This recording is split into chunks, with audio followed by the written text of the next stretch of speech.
तो bio transformation of drug, जिसको drug metabolism कहते हैं, ये नेक्स्ट टॉपिक है। देखो ड्रग मेटाबॉलिज्म में क्या होता है, जब कोई भी हम लोग ड्रग लेते हैं या कोई भी फूड हुआ, ड्रग हुआ, तो वो क्या होता है, वो ब्रेक डाउन होता है। ब्रेक डाउन होने के लिए वो कहाँ पे जाता है, वो अपने डाइजेस्टिव सिस्टम में तो जाता है, तो डाइजेस्टिव सिस्टम में वो स्मॉल साइज से लार्ज साइज से स्मॉल साइज में कन्वर्ट हो जाता है। बट आफ्टर दैट क्या होता है, उसके केमिकल नेचर में भी चेंजिंग होती है। ठीक है, जो अपने लिए हार्मफुल रहता है वो कैसा होता है, वो नॉर्मल हो जाता है, डिटॉक्सीफाई हो जाता है। तो उसी को बोलते हैं बायो ट्रांसफॉर्मेशन। बायो मीन्स होता है लिविंग थिंग, ट्रांसफॉर्मेशन मतलब कि एक फॉर्म से दूसरे फॉर्म में चेंज होना। डेफिनेशन में लिखा है the biotransformation is defined as the chemical alteration of drug in the body. तो बायो ट्रांसफॉर्मेशन में होगा क्या कि लिपिड जो सॉल्युबल ड्रग थे या नॉन आयोनाइज्ड कंपाउंड थे, वो लिपिड इनसॉल्युबल में कन्वर्ट हो जाते हैं और आयोनाइज्ड कंपाउंड में कन्वर्ट हो जाते हैं। इस तरीके से क्या होगा, वो इजीली रीएब्जॉर्ब हो जाएगा इजीली, और क्या होगा, वो एक्सक्रीट हो जाएगा। ये लिपिड्स सॉल्युबल में लिपिड्स इनसॉल्युबल में इसलिए कन्वर्ट हो रहा है क्योंकि क्या हो रहा है, जो देखो हमारे किडनी है, वो किडनी वाटर के लिए सूटेबल है। तो वाटर्स के थ्रू ही ड्रग का या कोई भी पॉइजनस सब्सटेंस रहता है वो क्या होता है, रिमूव होने लगता है। ठीक है, एक्सक्रीट होने लगता है। तो इस तरीके से उसको कन्वर्ट किया जाता है लिपिड सॉल्युबल से लिपिड इनसॉल्युबल में, या उसी को लिपिड जो उसमें नॉन आयोनाइज थे, मतलब सॉलिड के फॉर्म में था, कोई एक सिंगल पार्टिकल था, उसको बहुत सारे आयंस के फॉर्म में कन्वर्ट कर देते हैं। बिकॉज कैसा कि वो आयोनाइज हो जाएगा तो इजीली अपने एक्सक्रीटरी सिस्टम से वो रिलीज हो जाएगा। देन नेक्स्ट पॉइंट, बहुत सारे site of the bio transformation, बहुत सारे साइट हैं बायो ट्रांसफॉर्मेशन के, जिसमें किडनी एक मेन ऑर्गन है, इसके अलावा लंग्स ब्लड वेसल्स, ब्लड है और स्किन है, ये सब है। ठीक है, नेक्स्ट टॉपिक आता है उसके अंदर कॉन्सिक्वेंसेस ऑफ बायो ट्रांसफॉर्मेशन। तो होता क्या है, इसमें 3 चांसेस हो सकते हैं, एक्टिव ड्रग से इनएक्टिव में कन्वर्ट हो जाना, जैसे फिनोबार्बिटोन वो कन्वर्ट होता है हाइड्रोक्सीफिनोबार्बिटोन। एक्टिव ड्रग से एक्टिव मेटाबोलाइट्स में कन्वर्ट होता है, जैसे कोडीन मॉर्फिन में कन्वर्ट हो जाता है। इनएक्टिव ड्रग से, जिसको प्रो ड्रग भी कहते हैं, वो कन्वर्ट होता है एक्टिव मेटाबोलाइट्स में, जैसे लीवोडोपा, डोपामाइन। ये 1 मार्क का क्वेश्चन ऑलवेज पूछा जाता है। प्रो ड्रग क्या होता है, तो प्रो ड्रग क्या होता है, prodrug is an inactive drug which gets converted into an active drug in the body. Example levodopa to dopamine. Dopamine deficiency cause Parkinsonism, but dopamine cannot pass through the BBB, so it is given as a prodrug. Levodopa cross BBB and gets converted into dopamine. होता क्या है कि अपने brain के पास में एक outer covering होती है, ब्लड ब्रेन बैरियर होता है। वो बैरियर क्या करता है, कुछ चीज़ों को वो अलाउ करता है, कुछ को नहीं अलाउ करता है। ठीक है, तो लीवोडोपा क्या होता है, इसको अलाउ नहीं, जो डोपामाइन होता है, डोपामाइन को जो ब्लड ब्रेन बैरियर होता है BBB, वो उसको अलाउ नहीं करता। ठीक, इस वजह से वो लीवोडोपा के फॉर्म में जाता है। इसका एग्जांपल मैं बताया था, फिर से रिपीट कर रहा हूँ कि आपको अगर कहीं पे जाना है, मूवीज़ वगैरह में आपने देखे हो कि कोई एक रहता है, घुसपैठिया हो गया या कोई हीरो एक्टर्स है, तो वो कहीं पे किसी के मतलब दूसरे खास करके जेल वगैरह का सीन रहता है। ठीक है, तो उसमें क्या करता है, जाता है, वो जाने के बाद में देन क्या होता है, सबसे पहले वॉचमैन रहता है गेट पे, उसको मार करके उसका ड्रेस पहन लेता है, मतलब उसी के फॉर्म में अपने आप को छुपा लेता है कि सामने वाला पहचान ना पाए। इस तरीके से वो क्रॉस कर जाता है सबको, अंदर वो चला जाता है। अंदर जाने के बाद में फिर से वो अपने फॉर्म में आ जाता है। तो सेम यहाँ भी केस वैसे बनना, लीवोडोपा क्रॉस कर जाता है BBB को, और फिर वो डोपामाइन में कन्वर्ट हो जाता है। उसके बाद में रिएक्शन ऑफ बायो ट्रांसफॉर्मेशन, इसमें 2 रिएक्शन है। फेज़ 1 रिएक्शन को नॉन सिंथेटिक रिएक्शन बोलते हैं, फेज़ 2 रिएक्शन को बोलते हैं सिंथेटिक रिएक्शन। तो फेज़ 1 रिएक्शन जो होता है, bye means of bio transformation a drug में इधर बी इनएक्टिवेटेड और कन्वर्टेड इनटू ए मोर एक्टिव कंपाउंड। देन उसमें फेज़ 1 रिएक्शन में क्या है कि इसमें 5 स्टेप आते हैं, जिसमें स्टार्टिंग के 3 स्टेप मोस्ट इंपॉर्टेंट है। Number 1 oxidation, number 2 reduction, number 3 hydrolysis, number 4 cyclisation. ये 5 स्टेप हैं, लेकिन इसके स्टार्टिंग के 3 स्टेप मोस्ट इंपॉर्टेंट है। ऑक्सीडेशन बहुत इजी पॉइंट होता है, जैसे स्पीकिंग ऑफ ऑक्सीजन होता है, इसी को बोलते हैं ऑक्सीडेशन। कोई भी कंपाउंड हमने कोई भी ड्रग यूज़ किया तो उसका ऑक्सीडेशन होगा या रिडक्शन होगा। ठीक है, जिसकी वजह से क्या होगा कि अपने बॉडी में उसका एक्शन देखने को मिलेगा। Oxidation reduction are mainly carried out by the cytochrome P450 या NADPH। And molecular oxygen. तो ऑक्सीडेशन रिडक्शन किसके प्रेजेंस में होता है? एक साइटोक्रोम P450 है। साइटोक्रोम P450 एक एंजाइम है, मोस्ट इंपॉर्टेंट एंजाइम है, तो इसके प्रेजेंस में होता है। इसके अलावा रिडक्शन, रिमूवल ऑफ ऑक्सीजन या एडिशन ऑफ हाइड्रोजन, इसी को बोल देता है रिडक्शन। जैसे क्लोरमफेनिकॉल और मेथाडोल, इन दोनों का क्या होता है? रिडक्शन होता है। थर्ड पॉइंट है हाइड्रोलिसिस। हाइड्रोलिसिस में क्या होता है? देखो हाइड्रो वर्ड इसमें आ रहा है, हाइड्रो मीन्स होता है वाटर, लिसिस मीन्स होता है ब्रेकडाउन। वाटर के प्रेजेंस में क्या होता है? ब्रेकडाउन होता है, उसी को हाइड्रोलिसिस कहते हैं। जिसे breakdown of the compound by addition of water is called as hydrolysis. This is common among esters, जो एस्टर्स होता है जैसे प्रोकेन और अमाइड, प्रोकेनामाइड, ये आप लिख लो। जब आप लोकल एस्थेटिक पढ़ोगे तो ये उसके एग्जाम्पल में आपको ये सब मिलेंगे। फोर्थ पॉइंट है साइक्लाइजेशन। कुछ कंपाउंड ऐसे होते हैं जो स्ट्रेट फॉर्म में होते हैं लेकिन बाद में क्या होते हैं? वो साइकिल के फॉर्म में कन्वर्ट हो जाते हैं, जैसे प्रोग्वानिल का एग्जांपल दिया हुआ है। डिसाइक्लाइजेशन, डिसाइक्लाइजेशन में क्या होगा कि अगर कोई रिंग बन चुका है, कोई रिंग के फॉर्म में हो चुका है, तो उसको अगेन रिंग उसका ब्रेक कर दो, उसके बॉन्डिंग को आप तोड़ दो, तो उसको डिसाइक्लाइजेशन बोलते हैं। एग्जाम्पल में दिया हुआ है फेनिटोइन और फिनोबार्बिटोन। इसी से मिलता जुलता फेज 2 रिएक्शन है। तो फेज 2 रिएक्शन में क्या होगा? Phase 2 reaction are also known as conjugation reaction. इसमें इसको कॉन्जुगेशन रिएक्शन भी कहते हैं। देखो क्या होता है, ड्रग को कोई ये ज़रूरी नहीं है कि पहले वो फेज़ 1 में जाए या पहले फेज़ 2 में जाए। ड्रग किसी भी रिएक्शन में जा सकता है, पहले वो फेज़ 1 में भी जा सकता है, फेज़ 2 में जा सकता है, वो डिपेंड करता है उसके नेचर पे। तो ऐसा कुछ भी नहीं कि फेज़ 1 रिएक्शन पहले आएगा, फेज़ 2 बाद में आएगा, फेज़ 2 पहले भी आ सकता है, ऐसा कुछ नहीं।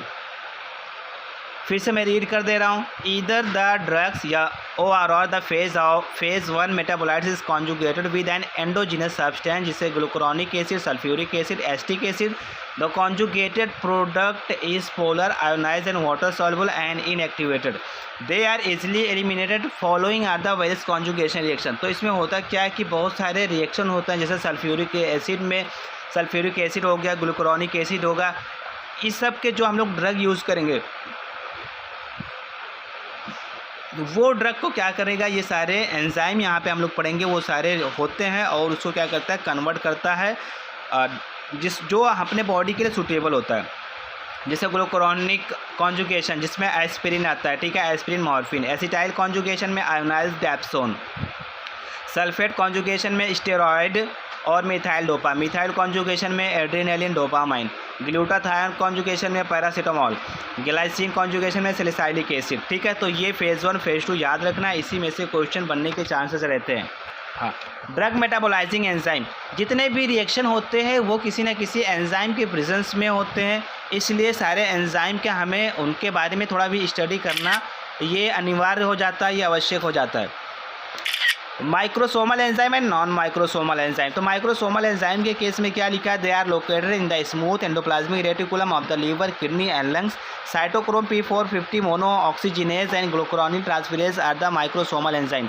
यहाँ पे ये बोला कि जो हमारे स्मूथ एंडोप्लाज्मिक रेटिकुलम होते हैं, चाहे वो लीवर की बात हो, किडनी की बात हो या लंग्स की बात हो, ये वहाँ पे प्रेजेंट होते हैं। ठीक है, थोड़ा इसका फुल फॉर्म बता दूँ। P फॉर होता है पोरफायरिन, और 450 का मीनिंग ये होगा जो वेव होती हैं 450 नैनोमीटर की होती हैं 450 को, ये पोरफायरिन रिंग उसको एब्जॉर्ब करता है, इसलिए इसका नाम है P450। इसके अलावा मोनो अमीनो ऑक्सीडेज और ग्लूकुरोनिल ट्रांसफरेज, ये क्या होता है? ये एंजाइम होते हैं। They catalyse most of the phase 1 reaction and glucuronyl conjugation. देखो यहाँ पे याद रखना, ये ग्लूकुरोनाइड कॉन्जुगेशन ये क्या है? फेज़ 2 का रिएक्शन है। तो फेज़ 1 के सारे रिएक्शन को, जैसे उसमें ऑक्सीडेशन, रिडक्शन, हाइड्रोलिसिस, साइक्लाइजेशन, डिसाइक्लाइजेशन, ये पांचों स्टेप करेगा।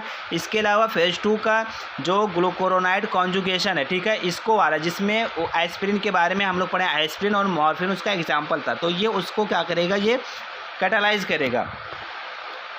Then non-microsomal, they are present in the cytoplasm and mitochondria of the liver cell and plasma। देखो ये साइटोप्लाज्म में भी होते हैं, माइटोकॉन्ड्रिया में होते हैं। लीवर जो होता है, लीवर के जो सेल्स होते हैं हिपोसाइट में, साइटोप्लाज्म में और माइटोकॉन्ड्रिया पे प्रेजेंट रहते हैं।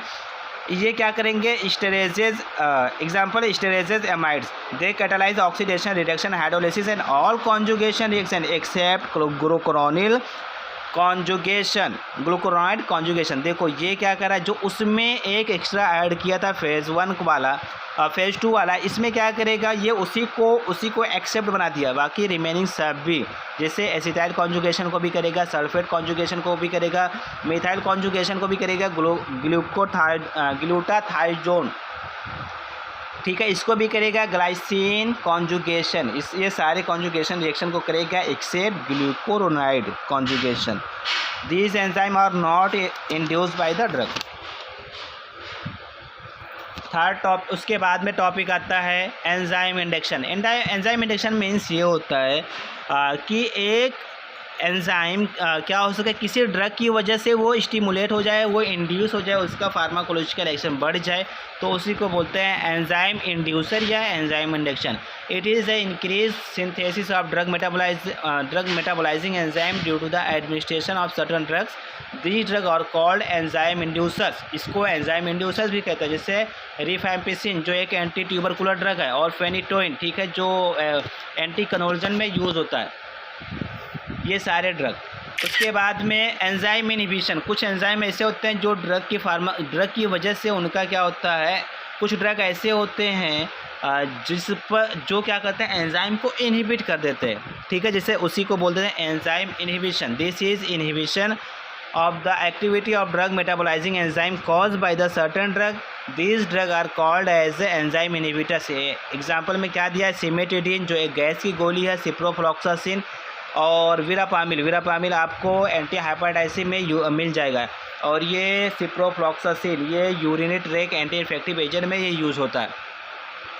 नेक्स्ट टॉपिक आता है factor modifying bio transformation. Bio transformation को कौन कौन से फैक्टर अफेक्ट कर सकते हैं, तो उसमें age, sex, diet, disease, genetic factor और simultaneous administration of the drug, ये 5 फैक्टर हैं। सबके बारे में मैं एक्सप्लेन करते जा रहा हूँ, आप लोग सुनते रहिए, आपको क्लियर हो जाएगा। Metabolism of the drug is poor in young children due to the poor development of the drug metabolising enzyme. Example lack of glucuronyl transferase for the inactivation of chloramphenicol in the new born baby. होता क्या है, जो new born baby होते हैं, नए नए बच्चे रहते हैं, तो उसके केस में क्या होगा, अगर उनको हम क्लोराम्फेनिकोल ज़्यादा दे देंगे, तो क्लोराम्फेनिकोल देने की वजह से उनकी बॉडी क्या होती है, ग्रे हो जाती है, जिसको ग्रे बेबी सिंड्रोम कहते हैं। सेकेंड पॉइंट देखिए, sex. Female have less ability to metabolise drugs. देखो फीमेल क्या होती हैं, ड्रग उनको टॉलरेट वो कम कर पाते हैं, इसकी वजह से क्या होता है, फीमेल में लेस एबिलिटी होती है ड्रग को मेटाबोलाइजिंग में। डाइट की बात करेंगे तो poor nutrition can decreases drug metabolising enzyme, ठीक है। जो पुअर न्यूट्रिशन होता है, अपने इंडिया में खास करके क्या होता है, हम लोग पूरा थाली भर के खा जाते हैं, प्लेट भर के खा जाते हैं, लेकिन उसमें न्यूट्रिशन होता ही नहीं है, ठीक है। तो न्यूट्रिशन ना होने की वजह से क्या होता है, हम लोग खाते तो चले जाते हैं, लेकिन अपने को प्रॉब्लम आ जाती है, क्योंकि वो न्यूट्रिशन नहीं रहता, पुअर न्यूट्रिशन रहता है। डिजीज़ के केस में, लीवर के केस में खास करके देखो, लीवर ही सबको क्या करता है, मेटाबोलाइज कर सकता है, सबको तोड़ फोड़ करता है, कौन सा अपने बॉडी के लिए बेनिफिशियल है, कौन सा डेंजरस है, कौन सा टॉक्सिक है, ठीक है। उस सारे प्रोडक्ट को जो अपने लिए टॉक्सिक होते हैं, डेंजरस होते हैं, उनको उस सारे को क्या करता है, इनएक्टिवेट करता है। तो अगर लीवर में ही प्रॉब्लम आ गया, तो जिसकी वजह से क्या होगा, प्रॉब्लम आ जाती है, वो क्या होता है, फिर बायो ट्रांसफॉर्मेशन रिएक्शन नहीं हो पाता है। तो इसी वजह से लिखा है decrease metabolism of the diazepam in cirrhosis disease of liver. Liver की डिजीज़ होती है जिसको बोलते हैं सिरोसिस, ठीक है। एल्कोहलिक जो पेशेंट रहते हैं, वो सारे के सारे पेशेंट को उनको ये चांसेस रहते हैं, जो एल्कोहल ज़्यादा यूज़ करते हैं, सिरोसिस होने का चांसेस बढ़ जाता है। देन जेनेटिक फैक्टर में क्या है, फार्मेकोजेनेटिक्स। कुछ ऐसे होते हैं, कुछ ऐसे फैक्टर्स होते हैं जो क्या होता है, एक पीढ़ी से दूसरी पीढ़ी में वो इजीली ट्रांसफ़र हो जाते हैं। जैसे प्राइमाक्विन प्रोड्यूस हीमोलिसिस इन G6PD डिफिशियंसी। G6PD का मतलब ये होगा ग्लूकोज 6 फॉस्फेट डिहाइड्रोजिनेज। जब आप ग्लाइकोलिसिस साइकिल पढ़ोगे ये उसमें आएगा। तो प्राइमाक्विन की वजह से क्या होता है, इसमें प्रॉब्लम आ जाती है। प्राइमाक्विन क्या है, एक एंटी मलेरियल ड्रग है, ठीक है। तो ये मतलब फर्स्ट वाला आप याद रखो, फर्स्ट वाला इजी टॉपिक है, वो आप पढ़ चुके हो, पढ़ोगे भी।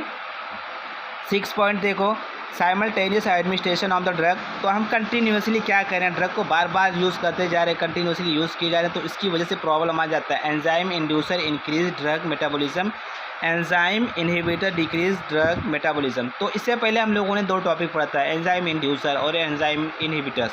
तो अगर इंड्यूसर लेंगे तो क्या होगा, मेटाबॉलिज्म बहुत फास्ट हो जाएगा। और इंड्यूसर लेंगे जैसे सिमेटिडिन और सिप्रोफ्लॉक्सासिन, वीरापामिन लेंगे तो क्या होगा, उसका मेटाबॉलिज्म डिक्रीज़ हो जाएगा।